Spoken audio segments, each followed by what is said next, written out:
I knew love when I first had my son. With the sacrifice I made for him, I didn't understand how much it hurt me to let him go until I had my daughter 6 years later, and holding her for the first time, I realized what I had actually lost. I was 18 years old when I got pregnant, living with a boyfriend that I later found out didn't really care, and working at Burger King to pay the bills, which I later would not be able to pay.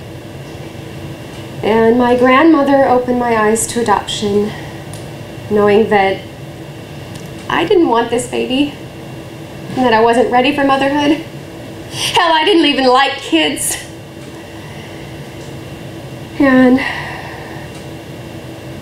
at 5 months pregnant, I lost my boyfriend.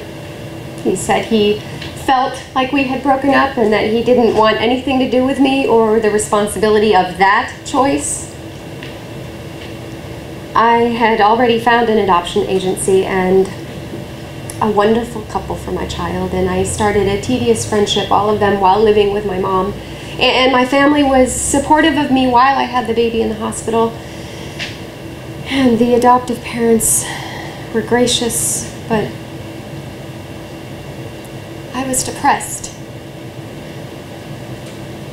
I remember one afternoon, my last day there, and walking to the nursery, and the nurses let me in after I washed my hands, and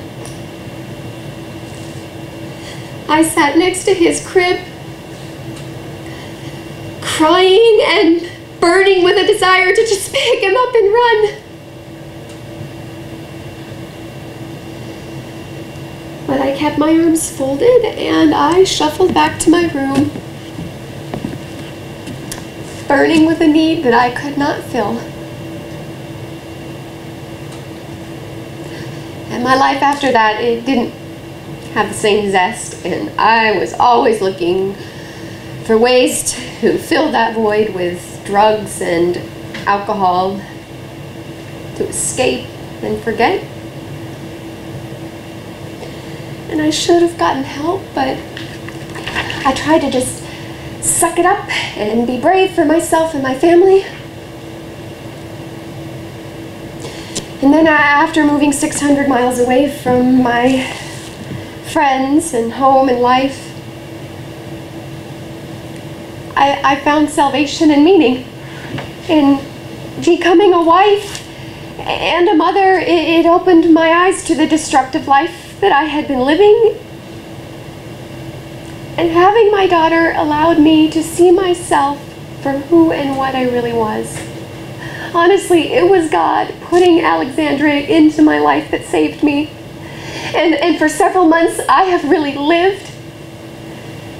And for the first time, I am starting to forgive myself for letting him go.